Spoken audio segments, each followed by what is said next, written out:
All right, this is the System Failure Podcast, number 57. Hey, Brian, how's it going? Pretty good. How are you, Nate? Pretty good. I'm enjoying the fall weather. Like, fall has officially arrived. I'm here in New England, and it could not be more orange, red, and yellow outside. So that's getting kind of nice, and the air has got that crisp fall chill to it, so we're back to jackets and sweaters, which is fun at first. It's not so fun in February and March, but it sure is fun right now, eh? Yeah, I mean, I like the sweaters, and I like the leaves changing, but I don't know, I'm not super excited about cold weather. It's cozy at first, and let's not forget we've got the Patriots are back, and the Boys of Winter, the Boston Bruins are back, so that's all kind of fun. But I don't know, I feel like there's a cozy feeling to having a mug of hot coffee on a chilly fall morning. I look forward, by the time the inferno of July moved out, I was feeling the desire for that cold weather, so it's nice that it's finally arrived. Well, I see you have your LL Bean knit sweater on, looks like. Yeah, this is the classic rag wool sweater. Now, I bought this because it was recommended as a cheaper replacement for a sweater Roger Moore was wearing in one of these James Bond movies. I forget which one now. But I looked it up online, and they recommended the classic rag wool. It looks like that thing would be itchy if you weren't wearing an undershirt. Well, it's merino wool, so it's a little less itchy than you might think. But it's still wool, so it has a little bit of that itchiness. But fine wool isn't so itchy. It's just the crappy wool it is. I think you'll find. All right. Well, I mean, you're out of your wretched apartment into a new place. Well, that's what's new in my world. We had to do a move because it's a long story, but Tracy the Wise, my lovely fiance, and I rented this house for the winter in Higgins Beach, a surfing hamlet here in Maine. Of course, they're all looking to rent those houses out during the winter because there's no one coming to go surfing because it's really cold. And so we agreed to move into there on October the 1st, but it turned out they had a Airbnb or something this past weekend, and so they couldn't get us in there until today, Sunday. So we had like 13 days of homelessness, and so therefore Tracy and I camped out at the home of the captain, another friend of the System Failure Podcast, so he and his wife were kind of to put us up for these past few weeks. So we did the move where you move twice in 2 weeks because we had to move to an intermediate location and then into the house. So there's anything worse than moving once. Yeah, it's definitely moving twice in 2 weeks. Yeah, that's absolutely brutal. This certainly convinced me of the horror of owning stuff. Like, I gotta purge my already sparse hoard. I gotta get back to it and purge that thing. I have way too much junk because it turns out I just can't believe it. I thought I was doing better than this, Brian. Well, there's nothing like moving to make you have to reevaluate, huh? Really puts hoarding into perspective. Yeah. Yeah, most definitely. But it was kind of fun to hang out with the captain and to get to see people, a little more intimately than you usually see them when you have to live with them for just shy of 2 weeks. So anyway, glad that's behind us. It's good to be back here chatting into the cans, making the podcast, and getting life a little bit back to normal. Yes, okay. All right, well, I guess I wanted to talk about Harry Potter for Harry Potter. All kinds of fun things going on with Harry Potter because you got like J.K. Rowling and magic and well, I guess I wanted to get into it because I wanted to talk about like the value of like Harry Potter as like a story. And one thing I remember is when I was in the midst of my Harry Potter mania, probably like in 6th grade or something like that, you were telling me that Harry Potter was not in fact special because all of his powers he's just like good at Quidditch. Yeah. Even though, he just turns out to be good at Quidditch. They don't really spend a lot of time talking about him. Like, I guess they talk about him training super hard, but he just is way better at riding the broom than anyone else through, like, no merit of his own, especially, right? He just tries it and has a natural aptitude and doesn't have to go through a series of humiliating defeats in order to gain any kind of skill at all, which is what the rest of us have to go through, eh? Yeah, and so Harry Potter, he's has some Muggle family that hates him, and then one day he realizes he's like as special as could be, right? Because he's like a celebrity, and he's a sports hero, and he's rich. He's rich. Imagine just like you lead this wretched life. You can see how it would appeal to the downtrodden, right? You live in a cupboard under the stairs. You're a pariah in your own house, and someone comes to let you know. Oh, actually, you're rich and famous. Yeah, so I mean, basically, it is. It's like some kind of pornography, right? For the adolescent male mind, right? Yeah. Because it's kind of what we all fantasize about. Well, specifically, maybe the adolescent mind that's having trouble making things happen for him or herself in the real world.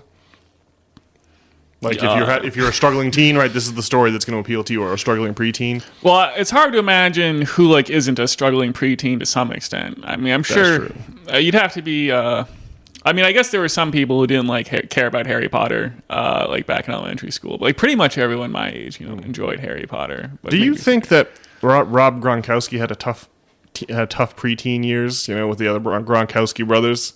I wonder. I mean, if you get the man and interview him, I wonder what he would say. I mean, the dude is bigger than everyone else and really good at football.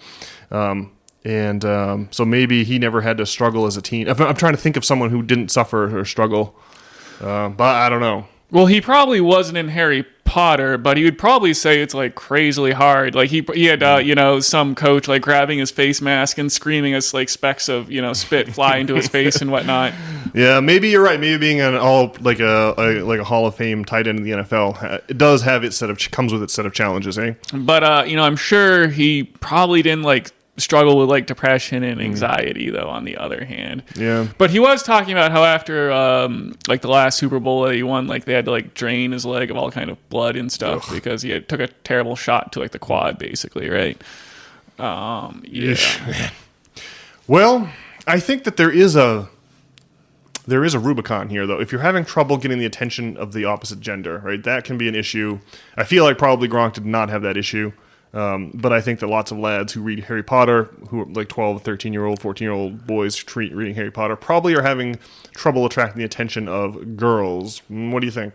Plausible? Well, I'm sure that's the case. Yeah. And if you're making it with the ladies, right, you can have all kinds of other problems in your life, but it's easy to keep perspective, right? But if you have this weird longing and you have no idea how to service it, it really leads to a tenuous existence and might lead one to appreciate Harry Potter. So I feel like I've derailed you a little bit, but continue here. Well, see, one thing that's funny about Harry Potter, speaking of the ladies, is that like girls love Harry Potter, right? Yeah. Which I think is funny because I think Harry Potter like actually has like a good message for girls, right? And it's to like be like Hermione, which is to say she's like, more clever than she is pretty, right? But I mean, like everyone likes Emma Watson. She was sort of the perfect girl. She didn't like get hit by a wall of bricks, when she went into puberty or whatever. Yeah, not like that actor who plays Ron. Yeesh. Oh, yeah. It's hard times. What's that man's name? Rupert Grint. Poor Rupert. Yeah, he did not. He got clobbered by puberty. He was like a cute kid, but a homely adult. It's hard times for old Rupert. Now that I think about it, do girls get clobbered by puberty? That's just something that happens to dudes. Or is that the case?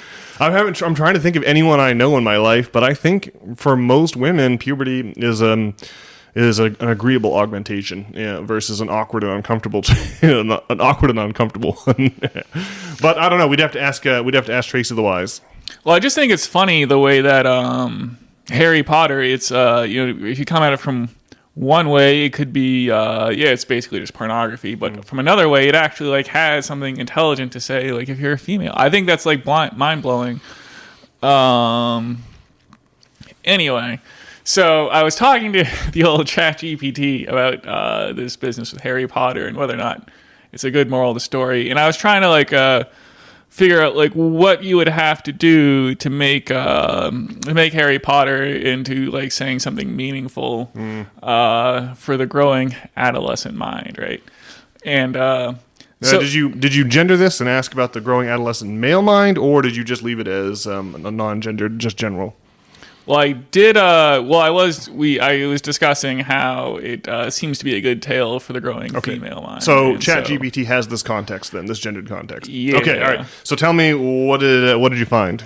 Well, so I mean, I guess what's weird that Harry Potter basically grows up being mistreated all his life, but he's really just like a well-mannered individual deep down. But what would be much more like reasonable is, what we have is some kind of complex, right, from being abused by the Dursleys, growing up and whatnot. And so, like, what he should do is, he should he should be putting Neville Longbottom's head in a toilet, right? And he should have like some kind of toxic relationship with like Cho Chang and Ginny, right? I see. And then he should get like addicted to the fire water or the fire rum or whatever they call it in the book there. Like that kind of thing would be reasonable, but like really Harry Potter should have challenges relating to his cohorts because of his challenges in dealing with the Dursleys, right? Yeah, I see what you're saying. His challenge should be something relatable and not single-handedly defeating the font of all evil on Earth with his magical powers that he just discovered he had and never had to develop. Yeah, okay, keep going. Yeah, and I don't know. Well, so like the real magic should be that like he should realize, because there's just this thing where Harry Potter like is special without having to like become special, and so like he would doubtlessly be trying to seek validation and get the people around him to like tell him that he's special, but he should realize that being special comes from like, you know, humility and like self-acceptance and like virtuous practice of things, right? Yeah, accepting that you're going to be a trial and error. It's going to be the ramp to superior skills on the Quidditch pitch involves trial and error, and you know, humility and virtue, like you're saying. Yeah, and so I think that that is like where the magic is, and I guess I just think. Well, there's just something about, like, the anxiety. I think it's hugely relatable. I guess what I'm saying is I want other people to think of me as special. I'm really projecting here. Like, in my relationships and whatnot. Everyone wants that, though. I mean, I think that's universal, right? Sure. Yeah. So I'd imagine it must be relatable, right? Yeah.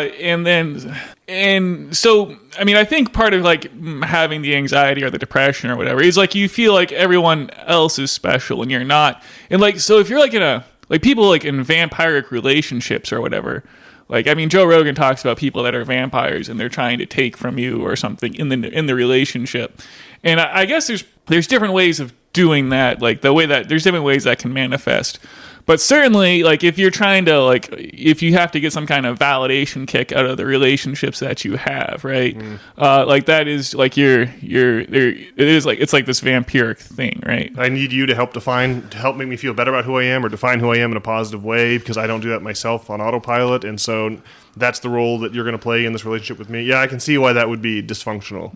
Yeah. So anyway, I guess, you know, like mindfulness and authenticity are like the keys to success, right?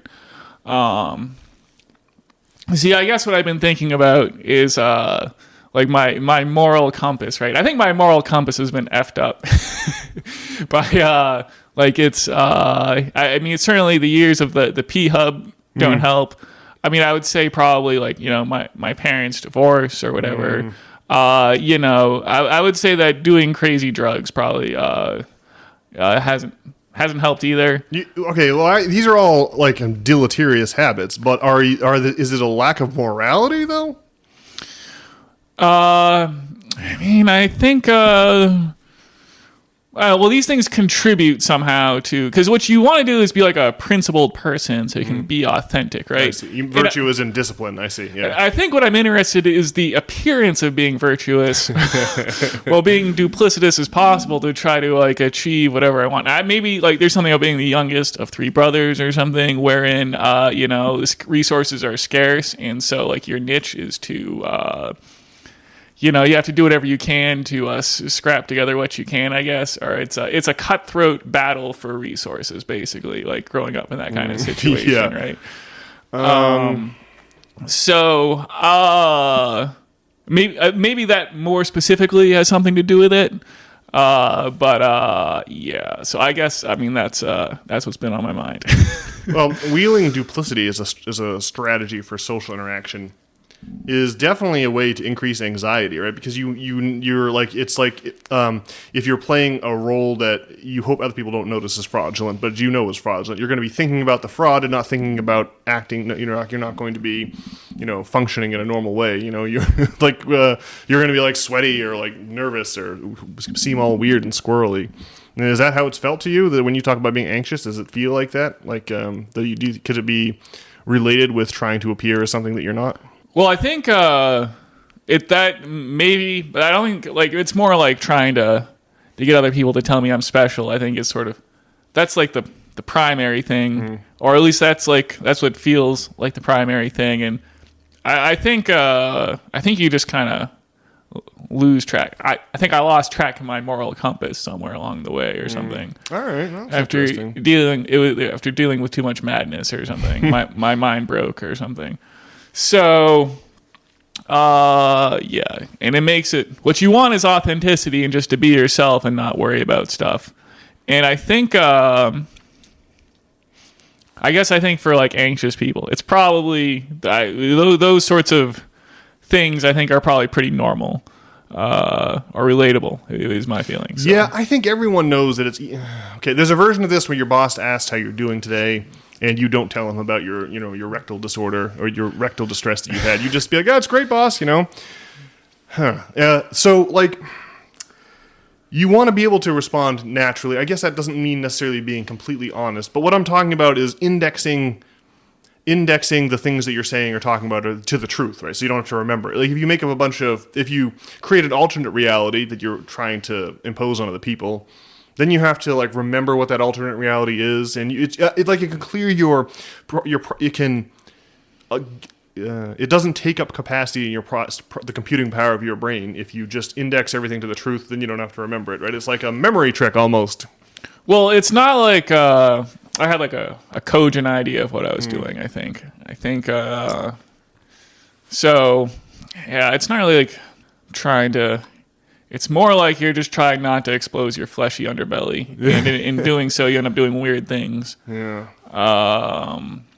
Yeah. Well, let me give you my reaction to all you've said. It's going to be a little circuitous, though. I wonder, Brian, and we should have checked beforehand, but I'm hoping that you have seen this movie, Cormac McCarthy. Wow, blanking on the name. It has. I keep wanting to say History of Violence. That's the one that has Viggo Mortensen. It's not that movie. It's American History X? It's No Country for Old Men. Oh, okay. I was trying to think. I had it in my mind a second ago, but I forgot the name of it. So this movie, No Country for Old Men. Maybe you've seen it. Hopefully, our valued System Failure podcast listeners have had a chance to check out this particular film.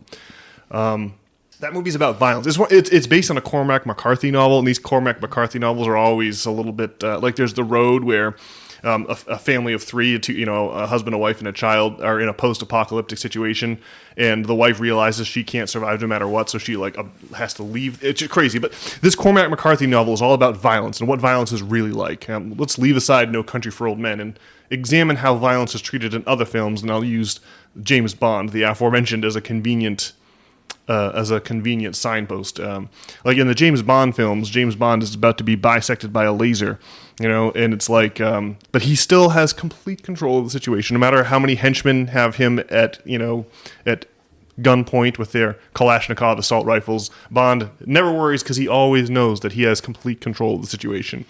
And he's able to just leverage violence at the flash, just at the right moment to always get out of. And that's kind of the joke with James Bond. But that's not a realistic. When you use violence is very random, and you never know. Like if you get in a street fight outside of a bar, there's a chance someone could fall over backwards, hit their head on the curb, and then their brain will swell. They will, the intracranial pressure will kill them, and then now you're in a manslaughter situation. And even though you were just in a friendly dispute down at the bar room, like violence is it's a very unpredictable thing to unleash, and that is what the message of No Country for Old Men is. Do you remember the main character is this hitman, and he walks around with a gas canister and what do you call it? Like a piston that you use to kill cattle. It's just a metal piston the gas canister fires that piston really quickly, and that's you can put it at the base of a cattle's skull, pull the trigger, and it will instantly kill the cattle. It's just a device, and so he goes around killing people with that. And he also has a coin. He encounters people and he flips a coin to determine whether or not he's going to kill them. Right? This is all a reflection of the randomness of violence. In James Bond's world, he always manages to wield violence in a way that has him coming out on top. But really, violence is this Pandora's box that once you open it, it's completely unpredictable, and even an experienced fighter can be caught, with a punch, unawares, and go down and hit their head on the flagstone pavement, and then that's it for them. So the point is that if you're going to write a movie script about how violence really is, the script seems chaotic and abrupt and random. Like the main character just dies suddenly because he's involved in violent things, and when you get involved in violent things, if you just never know where some random element of chance is going to go wrong, and that's going to be it for you. Well, I feel like the relationship between No Country for Old Men and James Bond is exactly the relationship between Harry Potter and the alchemical journey, right? Harry Potter is the James Bond fantasy world where you don't have to go through any journey at all, right? All of the success and I guess really it's not success so much as it is position in the social hierarchy, right? You have this social currency. Hagrid, the large half giant, arrives to notify Mr. Potter that he is in fact he is at the top of the social hierarchy and didn't even know it all this time he was living under the cupboard. And this is what really thrills the downtrodden and the dysfunctional, teen and preteen demographic here in the United States in the post-divorce 1990s and 2000s.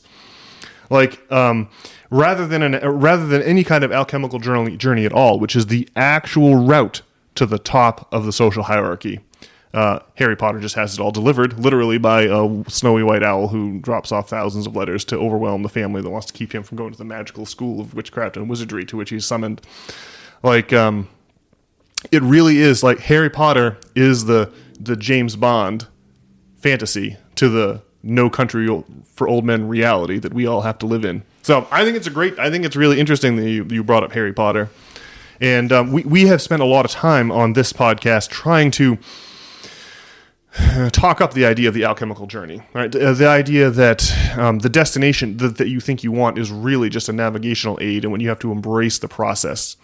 And it's interesting because that really is an idea that's featured in all the old magical books and at the heart of, I don't want to call it magical philosophy, but the ideas that have always lurked at the fringes of society and the schools of magic or the realms of magic that used to be and still are so important.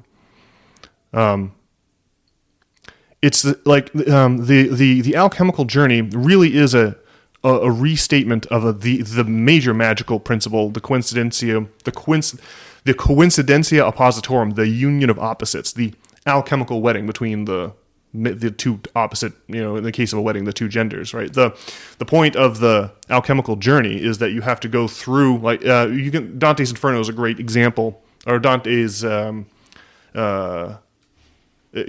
all three of his works together, the Inferno, Purgatorio, Paradiso. That really is an encapsulation of this whole notion of the alchemical journey, where you must go through the 9 rings of hell in order to eventually ascend Mount Purgatory and arrive, at paradise.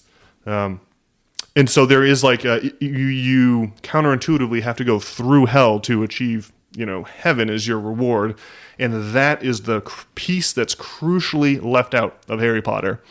And I think that for men especially, the accepting that you have a journey to go through and that you have to go through the pits in order to rise to the heavens. I think that's an idea that is, well, we live in a culture where people are trying to sell you things, and the idea of sacrifice for tomorrow, or sacrifice in the now for a better result tomorrow, give up the pawn today to take the queen tomorrow, that whole notion has no place in marketing. They're trying to get you to consume now, to take a big juicy bite of the apple now and care not for winter whatsoever. Sacrifice the queen for the pawn. yeah. That's what they like to have you do. The people on the other end of all these transactions that we're doing every day. So I really think I'm surprised and delighted by your choice of Harry Potter for a way of thinking about all that's wrong with society, and then using all that's wrong with society as a way to think about what's wrong with us specifically. It really does seem like the coincidence of opposites, or the alchemical journey, or whatever you want to call it, has a lot to do with success, with not feeling broken, with regulating your mental health, with everything. I mean, it really is the big. It's really interesting. The whole notion that Harry Potter is focused on magic is really, but then totally abandons the principles that have been at the heart of magical philosophy, or whatever it is that magical thinking for millennia is very interesting. That's wild stuff.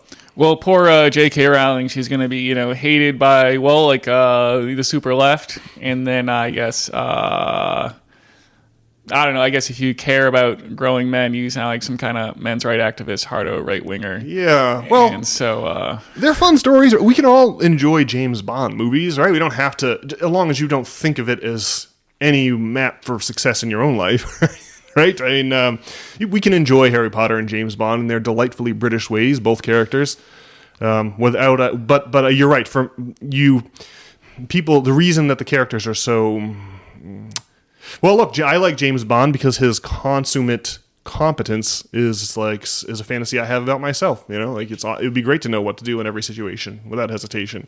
That's I think what at least every young lad I expect fantasizes about such things. But poof. Well, you were talking the other day about, early Christians and their wand waving, right? Yeah. Yes. So this whole idea of sacrifice. What are the big themes of Christianity? Well, the big one is sacrifice. Right? Sacrificing the pawn today to take a queen tomorrow. But most folks, just as science has these magical origins, and Isaac Newton was a noted alchemist, and René Descartes thought up the whole thinking behind science and some kind of a crazy fever dream where he was visited by three specific angels. Very strange, but Christianity also has its origins in magic.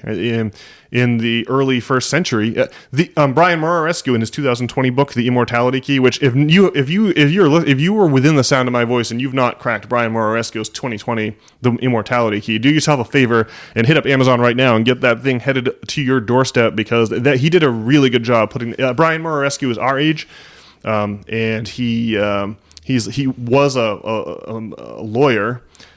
Before his days of lawyering, he went to seminary and learnt ancient Greek and ancient Latin, which is a great set of languages to know. So he goes on this romp through. His book takes you from Athens and Eleusis to Rome and Paris, and it is very Da Vinci Code-esque. It's like he's flying all these places and meeting all these people and telling you the story. But the point is, he got access to the necropolis, which is, people didn't know the necropolis was there until like the 80s or late 70s, when they were doing some excavations underneath St. Peter's Basilica.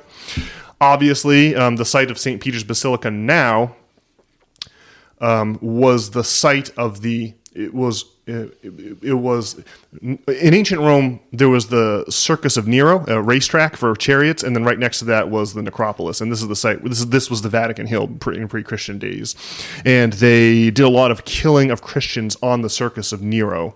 Right, this is just where the killing fields were, and this is where Saint Peter met his fate. And so the Christians of Rome buried these guys next door at the necropolis, it's like catacombs, but it's above ground version. You just put dead bodies in there, So obviously, because Saint Peter's bones were there, that's why Constantine, 300 years later, built the first Saint Peter's Basilica there over the old Circus of Nero and the old necropolis. And then in the 15th century, Michelangelo and Raphael rebuilt the current version of St. Peter's Basilica. So underneath St. Peter's they found the necropolis. They found old St. Peter's, that built by Constantine the Great in the 4th century. And then below that, they found the necropolis. And there's the pictures of the old Eucharist ceremony involve people standing around a big kettle with magic wands. And Morescu prints the pictures in his book, so you can see some of these old friezes, and it has like a caption like mixing up the magical drink or something in Latin, in old Roman Latin. And so that really goes to show you that like magic has the Christianity went through a period of burning and persecuting people who practiced magic, but its origins are one and the same. And the use of magic wands that would make Harry Potter and Hermione Granger proud on the walls of the frescoes and in the necropolis that's always interesting to see the similarities there, eh?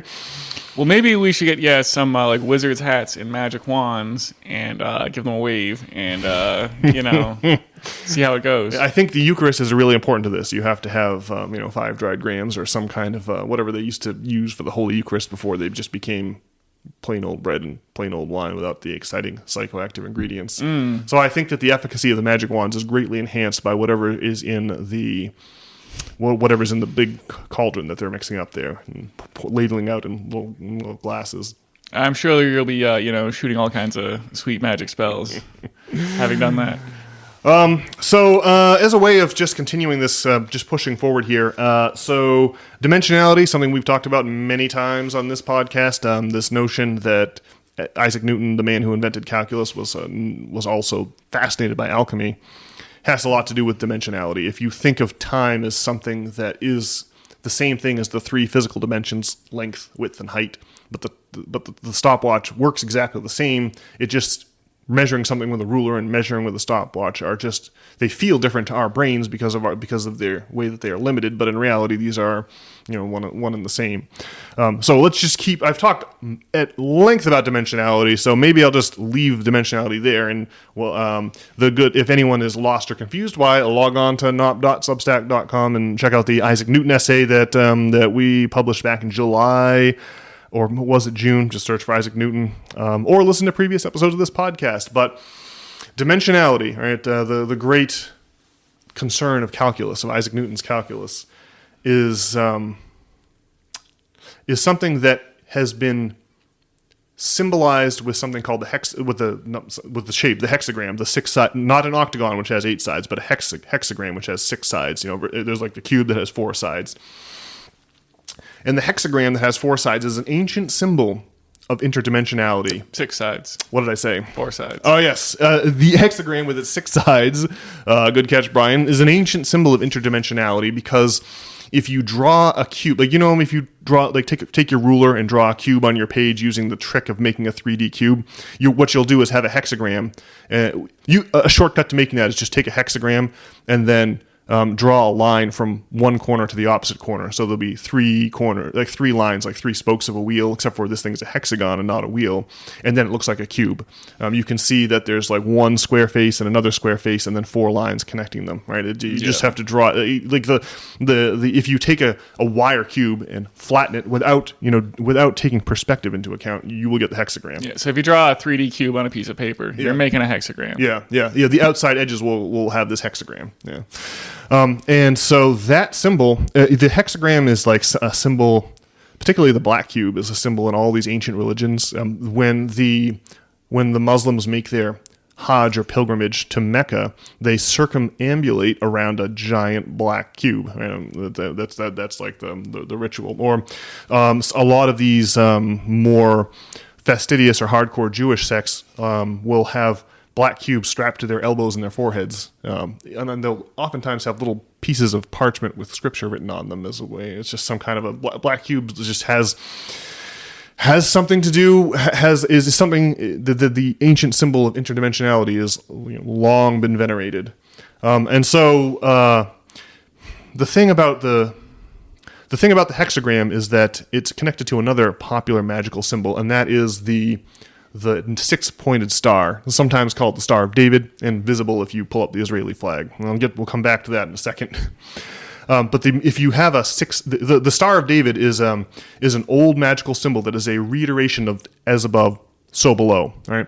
It indicates as above, so below by transposing 2 triangles over each other, one triangle pointing up and one triangle pointing down. Right? This as above, so below idea is it's like, well, the way that electron orbitals are diagrammed in the Bohr theory of the atom, which is a piece of fiction but nonetheless useful for calculation, and the way that the solar system looks in a map of the solar system with the sun at the center and planets orbiting around it looks very similar to the cluster of neutrons and protons with clouds of electrons circling around it, orbiting around it, in the Bohr theory of the atom chart, as above, so below. That's the idea there. Or another example would be the way that trees spread out above ground. They have a trunk that goes into the ground as one single trunk, and then they spread out. But then also below ground, the trunk turns into many roots. So if you could see the tree's root system below ground, it would be a mirror image of the tree's branch system above ground. If that makes sense, right? As above, so below. Well, the Star of David, or the 6-pointed star, is simply 2 deltas, 2 triangles, one pointing up, one pointing down, superimposed over each other in such a way that it leaves the hexagram in the middle, and then the 6 points around the outside. And so I have an interesting tweet here about the Rothschild banking house. Now, this tweet is the first in a long thread of tweets, and this is the part where I worry about anti-Semitism on Twitter. Because the person who posted this, they just seem like one of these crazy, right-wing militia types. But I just want to read the first tweet that he, in his long history of the Rothschild banking house. Now, for those who don't know, the Rothschild banking house, that's the one where one of the Rothschild family was able to just buy virtually the entire London Stock Exchange for a song, because their couriers, the Rothschild banks had a network of couriers in Europe in the 19th century that was better than what the kings had. And so the Rothschild banker who was in London when Napoleon was defeated by the Duke of Wellington at Waterloo, Rothschild was able to get news of that well in advance of anyone, like a full 24 hours ahead of everyone else, and was able to people assumed Napoleon was winning against Britain in the culmination of the Napoleonic Wars, and so they were selling bonds on the London Stock Exchange like it was the end of the world. And then Rothschild bought them up, for a fraction, for pennies on the dollar. And then when news broke the next day that actually Napoleon had been defeated, the value of those bonds went through the roof, higher than they were even before the war. And the Rothschilds had a stranglehold on the British economy. Right? The Rothschilds are the ones that say things like, you can look up their famous quotes. Let me make. If I control the issue of currency, I care not who makes the laws. That's another one of those famous Rothschild quotes. So, Rothschilds, these guys, their real name was Bauer, which is the German name for farmer. Their real name was not Rothschild. They got their name Rothschild from hanging a magical symbol on the front door of their counting house, which I will read to you in a second.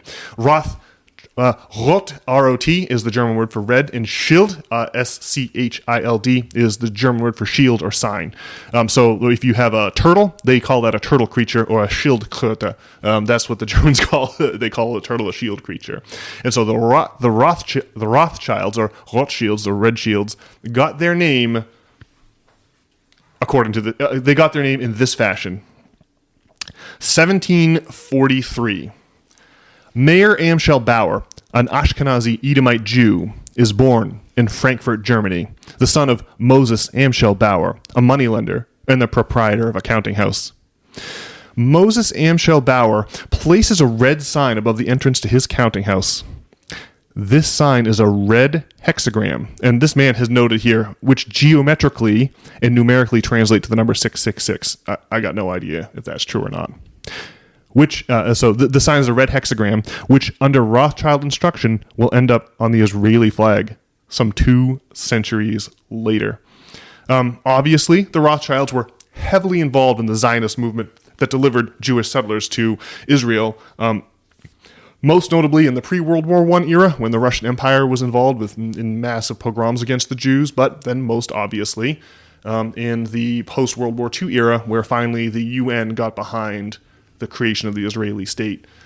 So it's very interesting to me that there is a clear and concrete historical connection to magic in all of these, whether it's Christianity or some of the mystical elements of Kabbalah and Judaism or Islam, that these same magical themes, as above, so below, the alchemical journey, the coincidence of opposites, which is what unites the idea of the alchemical journey, and as above, so below, the alchemical journey and the alchemical wedding also have that as above, so below as their central theme. So it's very, very interesting to me that here we are, trying to figure out what to do about the state of Israel in 2024, about to be 2025.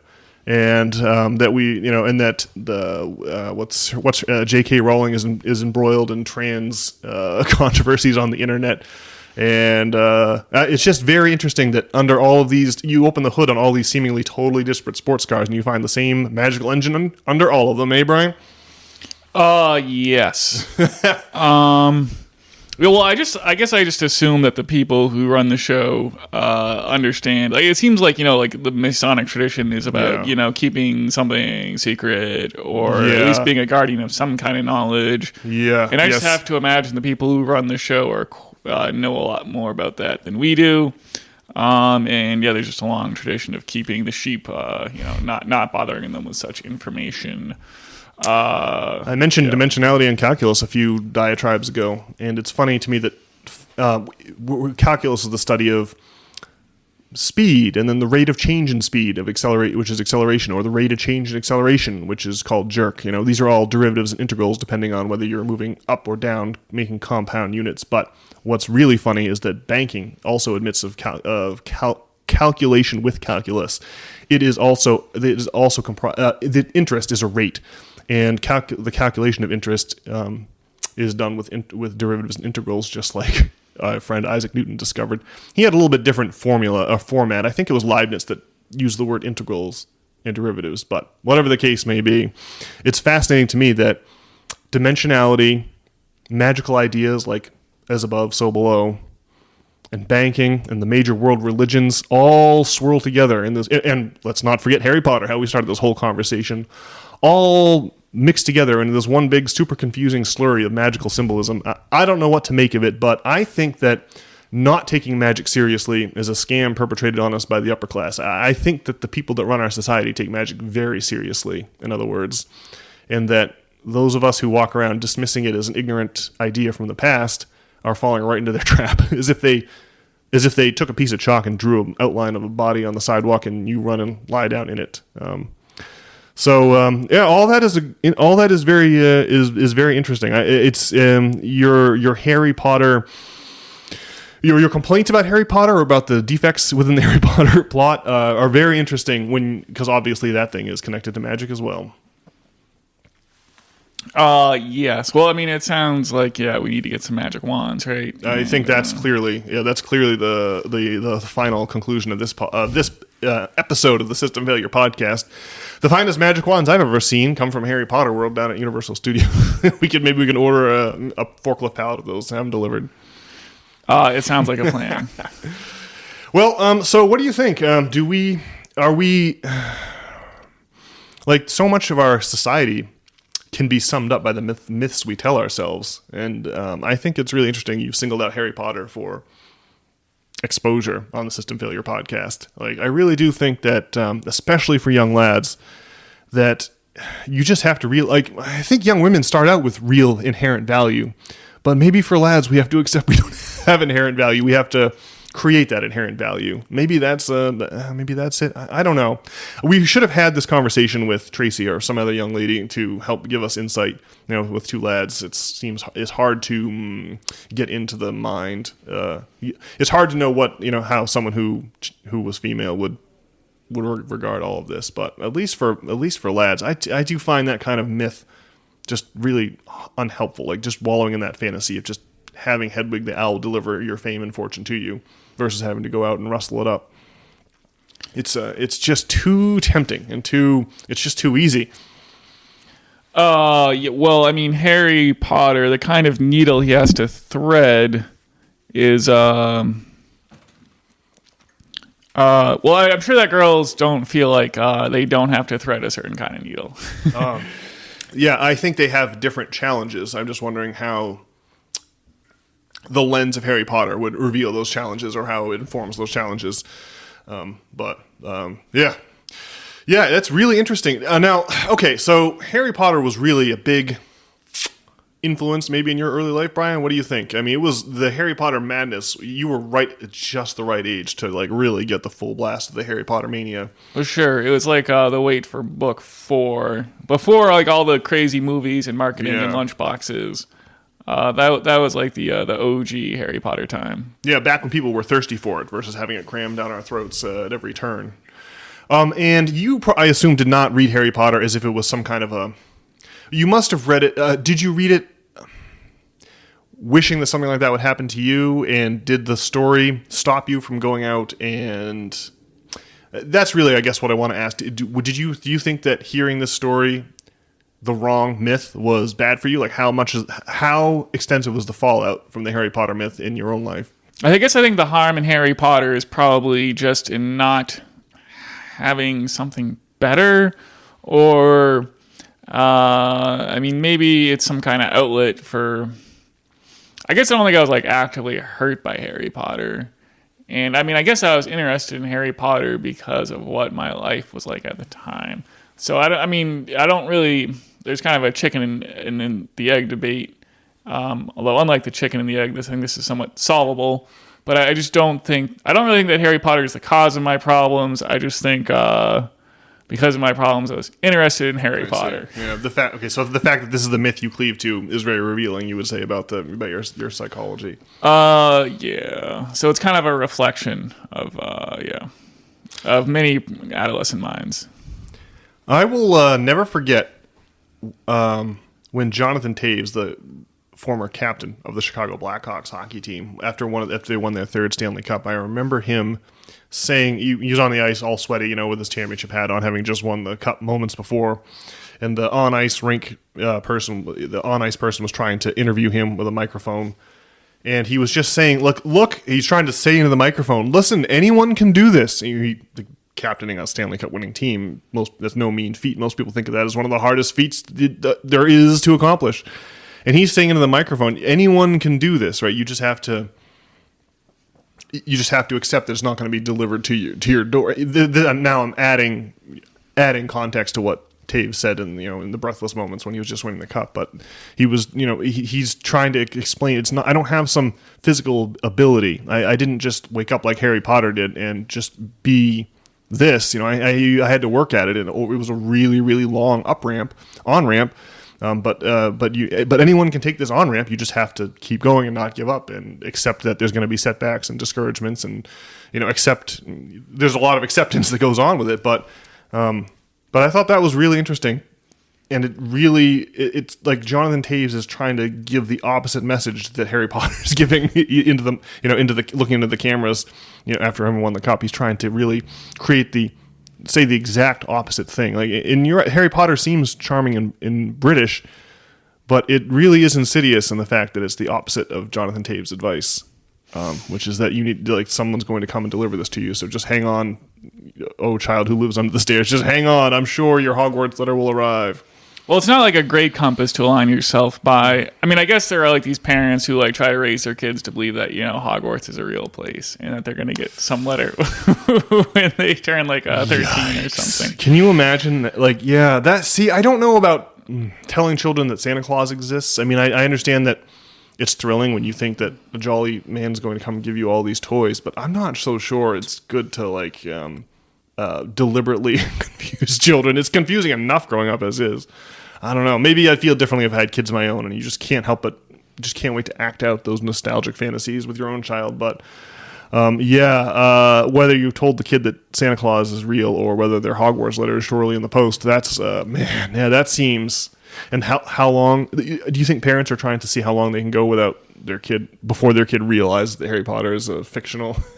Yeah, I don't know, but that is pretty much the game you're playing with Santa Claus, though, right? Yeah.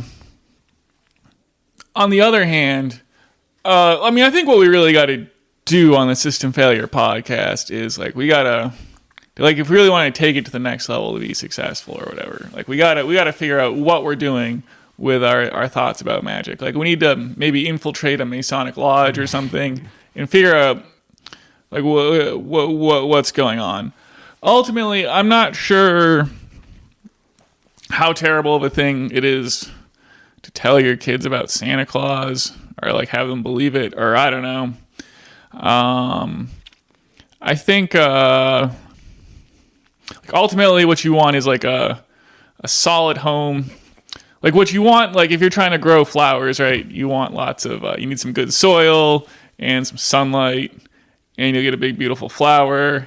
And so maybe if you're missing sunlight or nutrients or something, some crazy myth about how your flower is special, it ends up being this dystopian nightmare thing, right? Yeah, I see. And maybe the story of Santa Claus does do good somehow in some ways, and I don't know. I think we need to do some midnight rituals or something, or get a mortar and pestle or the aforementioned magic wands, or I don't know, do something on a full moon. Yeah, well, that's our clever plot. We've obviously Trace and I have this new house that is like an Airbnb during the summer, so it's got 9 beds or something like that.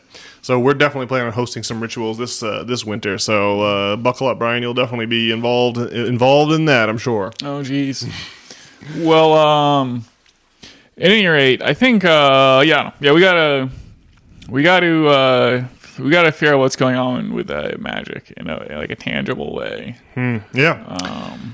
I think you're right. Well, or at least, I think you're right. And we at least we at least have to start with the realization that I think our overlords take the concept of magic very seriously. Well, there must be a reason they do. You can see, like, from Alex Jones's footage when he broke into it's not the Bilderberg group, was it? The Bohemian Grove. Yeah, the Bohemian Grove, and they're like burning some effigy in front of a giant owl statue. Yeah. I mean, that's some wild footage. There's got to be like some reason why they're doing that, right? Yeah. And so, I don't know if I want to burn an effigy to like Moloch, or I don't know what this owl thing is supposed to be. But yeah, there's probably something to the rituals and whatnot. And growing up, like, superstition, I think, was like definitely a problem when I was younger, and kind of like ultimately, there are some who would say, like, the story of Machiavelli is the idea of being Machiavellian. People think of the prince, you gotta like stab people in the back to accrue political power. But really, Machiavelli's The Prince is a warning about people like that. Mm-hmm. And the real moral of the story is that what you need to do is not leave things up to fate. And so, I think that's kind of what Jonathan Taves is saying there. Yeah. And, like, you just need to, like, work hard to have success. But I think there's something about Santa Claus and magic and Harry Potter and spells and stuff that is maybe something bigger can manifest on that sort of basic framework. Right. Yeah. I think that maybe it's not that people have a God-shaped hole in their heart or whatever, or their soul. You know, the saying, people have a God-shaped hole in their heart, and only God can fill it. Maybe it's really magic, or the sense of the numinous or supernatural or wondrous that people strive for. Maybe we can all sense that it's out there. And maybe we ought to it's been made like embarrassing to like explore magic or take it seriously. And I really started to think that maybe that's for a very specific reason. That's how the people in power stay in power, or something like that. So I agree with you. We should be thinking of magic, taking it a little more seriously, and regarding the clattering contraption of the 4D matrix that carries on around us day in and day out. See it for what it is. That there's more going on around that. And I think that, we ought to do it for no other reason, as I already mentioned, that our overlords definitely doing. Yeah. I mean, like, regular religion just seems like a rubes thing, I guess, has been my experience. Yeah, like the Holy Eucharist that exists today in the form of grape juice, not even wine with any booze in it anymore, and crackers or wafers or bread. It's supposed to be bread and wine. When you think about the poverty of a Eucharist devoid of any kind of psychoactive chemical, versus like a champignon mushroom, like a regular mushroom versus like a magic mushroom, that's like the boring fake religion that you're talking about versus the real authentic religion that Christianity at least started out as, and probably all religions started out as with some kind of authenticity in their day. Yeah. Well, people are like scared of this Ouija board, right? But suppose you can somehow, become like a master of such things. Are folks more afraid of the Ouija board possibly being real or efficacious, or are they more afraid of what people will think of them if they're the sort that believes in Ouija boards? For me, it's definitely the latter. It seems like a lot of people are afraid of Ouija boards, but if you told them in their job interview you're into Ouija, that might not be great. Yeah. So, how do you feel? Do you feel like you don't want to be caught taking magic seriously? Like, would you want people to think of you as the Ouija board type, or is it really just, or do you feel more repelled by the reputation of being someone who takes magic seriously, or more repelled by the possibility of summoning the dark god Moloch when you work your Ouija board? Like, what do you think is the real fear here? Yeah, it's hard to take the summoning the dark god Moloch fear seriously, but that seems like what some people are afraid of. Yeah. I mean, just because, who do you know that's like actually like summoned Moloch, and now there's like a giant demon who follows him around. And so I don't know, like I'm just trying. I think we really should try to believe in our own divinity. But if you, I don't know, if you wake up and you're tired and you're drinking coffee and you're going to work and spending hours on Reddit and stuff because you're bored. All this stuff gets you away from Distractions. Yeah, and so I don't know. We gotta come up with something tangible to say. I don't know. I think we're still figuring it out here. Well, that's what I imagine folks are tuning into the System Failure podcast to hear, is us trying to figure it out alongside them. But I will say this: I do think that infiltration of the local Masonic Lodge would prove for fascinating listening. But we should start with some of the more low-hanging fruit and possibly maybe just get a Ouija board, and we'll try it out and report back to our loyal System Failure listeners if it seems to work out. What do you say to that? If we can make that our System Failure homework assignment, is get a Ouija board and try it out, get some candles. I don't know. You want to go for the full Monty, right? With the creepiness, right? Wait till the full moon or whatever. Yeah, let's do that. See, I wonder if I guess pentagrams are supposed to be demonic, but the number 666 is supposed to be satanic. But maybe these hexagrams, maybe we need to set up a hexagram with the candles, And, so the hexagram, the pentagram, right? That's the 5-pointed star, and that has been the Catholic Church has made that a symbol of demonology, but it's usually a symbol of the goddess, the feminine, in the Virgin. Oh. Why is it a symbol of these things? The pentagram, because the planet Venus, long assumed to be the goddess of love, the Babylonians called her Ishtar. The Phrygians called her Inanna, the Phrygian in Turkey. I think I'm getting these right. The Greeks called her Aphrodite, the Romans Venus, the Egyptians Isis. They all confused the planet Venus for these, the morning and the evening star, right? The Venus is the planet that because it always looks like it's close to the sun for us, and the way that it moves across the sky has two properties. One, in that Venus is often the first and last star to appear in the morning and evening. And the second is that it shapes what looks like a 5-pointed pattern. Because Venus is orbiting the sun, and we're looking at Venus from the Earth, which is also orbiting the sun, you get this 5-pointed pattern. That looks exactly like a 5-pointed star. If you connect the points, it just looks like the points are just little loops, but then Venus continues on a curve and then loops again, and then continues on another curve and loops again, and it makes a big 5-pointed pattern in the sky. And ancient astronomers were well aware of this, and that's why the pentagram was always associated with the goddess. But of course, when the Christian church rose to power, they had to destroy the reputation of the goddess, because she was so important to the pagan traditions that existed in Greco-Roman society up until that time.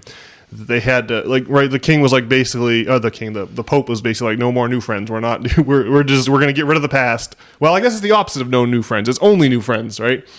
It's that we're going to get rid of the past, and we're going to make it so that Christianity is the new state religion of the Roman Empire, and no one will go back to the pagan ways, and we will portray the sacred feminine as demonic and in order to scare our flock from going near it, right? And that's what I think is happening today. We're being scared from taking magic seriously with this idea that it's not that it's evil is going to banish you to a eternity of torment in a lake of fire, but because you'll be embarrassed to be associated with magic. No one will take you seriously in your job interview, like you're saying, or your friends will think you're a crackpot, or people will laugh at you.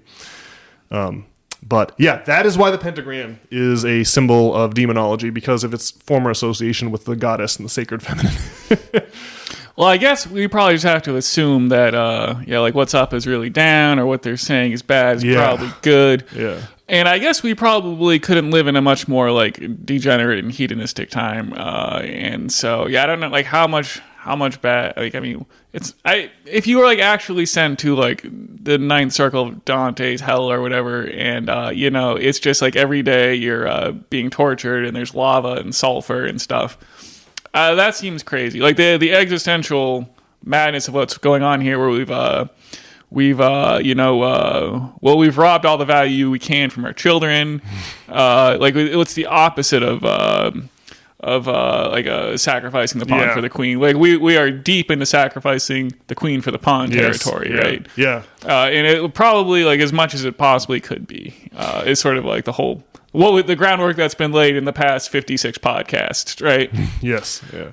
This is where the adrenochrome idea comes from, right? It is the idea of adrenochrome is emotionally resonant because we really are stealing from the young and using it to feed the old. That's what student loans are. Take all this money from young people, give it to old people. So from young people, it's a transfer of wealth from young to old, which is an abomination. The shape of humanity, the shape of all life is that you sacrifice for the next generation, and then that generation sacrifices for their next generation, and so on and so forth, versus cannibalizing the next generation before they even had a chance to be born, or when they're 20 or 18 coming out of high school. But carry on, sorry. Yeah, so I just don't know like how much worse our damnation could really be, right? And so I think trying to use the Ouija board and do something. I mean, just how bad could it possibly go, right? Yeah. I mean, what if you summon some kind of glowing spirit orb and it like I don't know, it's like maybe like light will shoot out into all of our reptilian overlords, like the Ark at the end of Indiana Jones, and maybe and purge the earth of evil or something like that will happen. Or we could be consigned to the pit for meddling with demonic forces too. Could be either. I just don't know. Like, whoa. Like, were they going to put us in jail? Are we going to go to spirit jail? Yeah, Satan might, prod us with his fiery pitchfork until the end of time. It could happen. That's what I think that's the fear, at least a part of some people. I'm sure the fears of Satan are like overblown. Yeah. I'm sure they are. Yeah, famous last words, eh? Well, how about this? We'll if episode number 57 starts to be 3 and 4 weeks late. Which one was this? 57? Yeah. So if episode 58 starts to be, a couple of weeks late, hopefully one of our listeners will, call the cops and tell them that we may have been abducted into the bowels of hell by Lucifer himself. So if they could kindly, I feel like law enforcement might want to know about that if we disappear, working this Ouija board, summoning demons and whatnot. Well, I don't know if law enforcement, I mean, they probably won't be interested, but we will do is leave a trail of jelly beans. Okay. And so okay, all right, fair enough. Well, what do you think, Brian? Should I entreat our dear listeners to log on to nop.substack.com to find some articles, some essays that you can sign up to receive as weekly emails to your email inbox.